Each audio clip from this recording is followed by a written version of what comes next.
बहुत स्वागत है आप सभी दर्शकों का। दर्शकों, समय समय पर अपने कार्यक्रम स्वस्थ देश में हम आपको वो तरीके बताते हैं जिनसे आप अपनी वर्तमान बीमारियों से निजात पा सकते हैं। लेकिन आज हम एक ऐसे विषय के संबंध में चर्चा करने वाले हैं जिसकी सहायता से हो सकता है कि आपको बीमारी हो ही नहीं, यानी कि प्रिवेंटिव एस्पेक्ट, यानी कि बचाव के संबंध में हम चर्चा करें। आयुष पद्धति पिछले कुछ दिनों में एक ऐसी चीज है जिसके बारे में हम बहुत सुनते आए हैं और बात करते आए हैं। आज उसी के तहत आयुर्वेद और स्वास्थ्य, आयुष के तहत आयुर्वेद और स्वास्थ्य, और आयुर्वेद से किस प्रकार से संपूर्ण स्वास्थ्य लाभ प्राप्त किया जा सकता है, इसके संबंध में हम बातचीत करेंगे। सबसे पहले मेरे साथ स्वागत कीजिए स्टूडियो में आए हमारे विशेषज्ञ डॉक्टर सी.आर. यादव साहब का। डॉक्टर साहब, बहुत बहुत स्वागत है आपका। दर्शकों, डॉक्टर सी.आर. यादव साहब जयपुर के राष्ट्रीय आयुर्वेद संस्थान, राष्ट्रीय आयुर्वेद का जो संस्थान है उसमें सहायक आचार्य के पद पर कार्यरत है। डॉक्टर यादव काफी लंबा अनुभव रखते हैं आयुर्वेद में।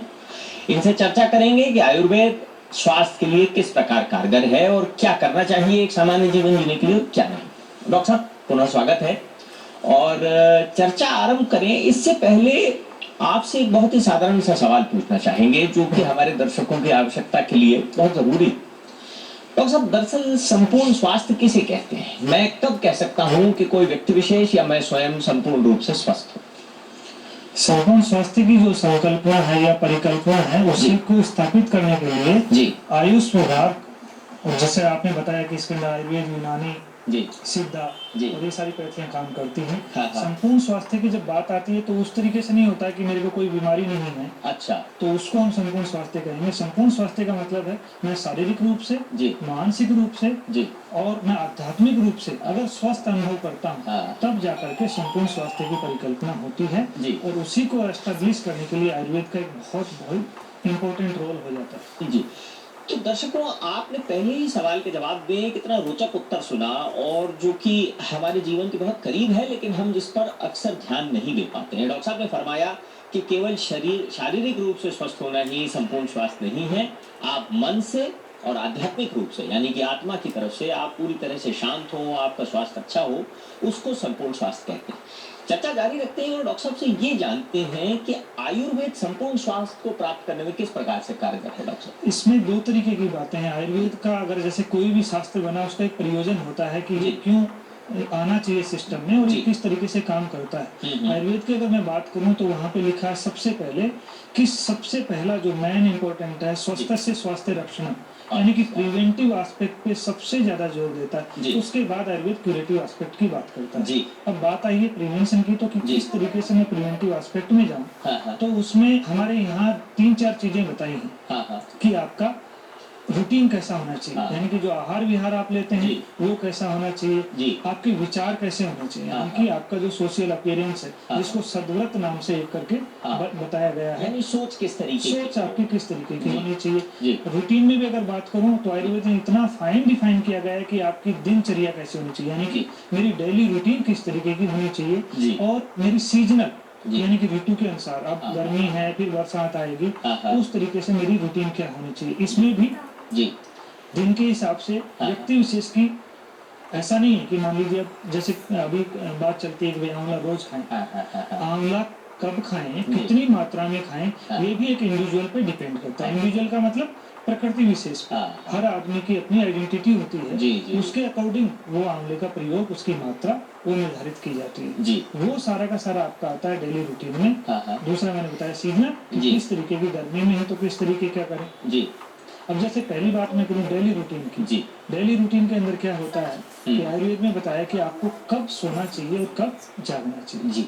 सबसे पहला उन्होंने कहा कि रात में आपको पर्याप्त नींद लेनी चाहिए, कम से कम 7 घंटे एक व्यक्ति को नींद लेनी चाहिए। दूसरा ये है कि रात को सोने का समय थोड़ा जल्दी रखें। डॉक्टर साहब, इसको विशेष रूप से बताएं क्योंकि बहुत तेजी से बदलती जीवन शैली के कारण आजकल ऐसा होने लगा है कि रात दिन बन गई है और दिन रात बन गया है। रात भर काम करते हैं और दिन भर सोते हैं। बिल्कुल आपने सही कहा। सबसे बड़ा कारण ही यही है, क्योंकि इससे पता है क्या होता है कि आपकी मेटाबॉलिक एक्टिविटीज क्या, जो भी रात को मैंने चाहे कितना ही न्यूट्रिशियस खाना मैंने खाया रात में, पर अगर मैं सही तरीके से नींद नहीं ले पाया हूँ तो मेरा डाइजेशन खराब होगा ही होगा। और जिस दिन डाइजेशन खराब हुआ, बॉडी ऐसा नहीं अलार्म देती है कि आपको भारीपन लगेगा, आप अच्छी तरीके से इवेक्युएट नहीं कर पाएंगे, बॉवल जो आपका मूवमेंट होता है, मल त्याग जिसको बोलते हैं, वो आप कर पाएंगे, वो अच्छे से नहीं कर पाएंगे। उसके बावजूद भी अगर उसको हम कैरी ऑन करते हैं तो किसी न किसी डिजीज के रूप में हमारे सामने होता है। तो सबसे पहले ध्यान रखें, शाम को सोने का समय जल्दी रखें, सुबह उठने का समय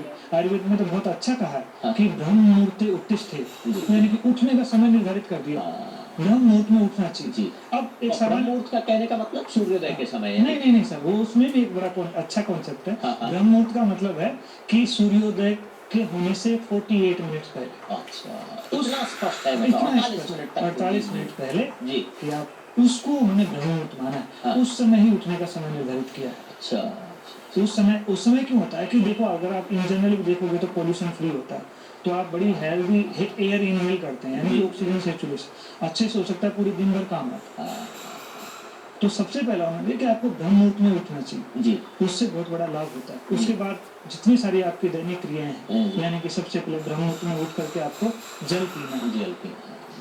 मैं आयुर्वेद में अगर गहराई में जाके बात करूं तो कितना जल पीना चाहिए ये भी प्रकृति के अनुसार उन्होंने बता रखा है। अच्छा। पर सामान्य भाव से अगर समझें तो हमें सुबह उठ करके कोष्ण जल, कोष्ण मतलब हल्का गर्म पानी, वो हमें पीना चाहिए। वो क्यों कि हमारी पूरी जो GIT यानी कि जो आहार का पाचन संस्थान है, उसको वो क्लियर करने में हमारी मदद करता है जी। और लगभग 2-3 गिलास पानी जो है वो ठीक रहता है। हाँ, लगभग आधा लीटर, सही बात आपने फरमाया जी, कि उतना आप ले सकते जी। तो डॉक्टर साहब, सोने का समय निर्धारित हो गया, अगर जल्दी उठने का समय निर्धारित कर लिया है तो सामान्य तौर पर अगर जल्दी उठे हुए हैं तो रात को नींद भी समय पर आएगी। तो एक तो हो गया ये कि आप समय से उठें, और अगर ऐसा करेंगे तो समय से सोएंगे ही। अब इसके अलावा आयुर्वेद की सहायता से किस प्रकार स्वस्थ रहा जा सकता है? दैनिक क्रियाएं भी हो गई हैं, अब थोड़ा सा भोजन के संबंध में कुछ बताएगा सर, क्योंकि जैसे नींद हमारी डिस्टर्ब्ड है आजकल की बढ़ती व्यस्तता के कारण, वैसे ही भोजन भी बहुत बुरी तरीके से इससे अफेक्टेड है। तो किस प्रकार का खान पान हो, क्या खाएं और क्या न खाएं? सर, बहुत अच्छा सवाल आपने पूछा जी। इसमें अगर बात करें जी, तो जैसे आयुर्वेद के अगर मैं कॉन्सेप्ट की बात करूं तो यहाँ पे इस तरीके की बताया कि जैसे घर मकान होता है, उसके अंदर हम पिलर रखते हैं जी, उस मकान की एग्जिस्टेंस जब तक है, जब तक वो पिलर मजबूत नहीं तब तक वो मजबूत। तो इस तरीके से इसका अगर बेसिक कॉन्स्टिट्यूएंट्स की बात करें तो डोस को की शरीर का जो वो है, उसके बाद एक उपस्तंभ करके आया कि उसके भी सपोर्टिव होते हैं, कुछ और सपोर्ट लगाते हैं। तो उसमें आता है सबसे पहले आहार, निद्रा, एवं जी। आहार जी सबसे पहला इंपॉर्टेंट उन्होंने कहा। आपने सवाल भी पूछा कि आपका आहार कैसा होना चाहिए जी। आहार में जैसे मैंने आपको तब भी कहा था कि सबसे पहले ये डिफाइन करना चाहिए कि कौन सा सीजन चल रहा है, ऋतु के अनुसार व्यक्ति का आहार। जैसे अभी आपको मैं बात करूँ, ग्रीष्म ऋतु चल रही, गर्मी की ऋतु चल रही, बहुत सारी प्रॉब्लम भी पेपर में पढ़ने वाले न्यूज से कितनी सारी मौतें हुई जी। इन सब बातों को अगर शामिल करें तो बड़े सिंपल सी है कि इसके अंदर आप जितनी ज्यादा लिक्विड डाइट लें, हल्की पचने वाली डाइट लें, उन सबका अगर आप सेवन करेंगे जी, तो गर्मी से निजात मिलती है। जैसे छाछ हो गया, दही हो गया, बील का शरबत हो गया, इस तरीके की सत्तू है, आम का पानक, जैसे मैंने बताया कि आम को किस तरीके से आप आम को लीजिए, आधा लीटर पानी में बॉईल कीजिए, उसका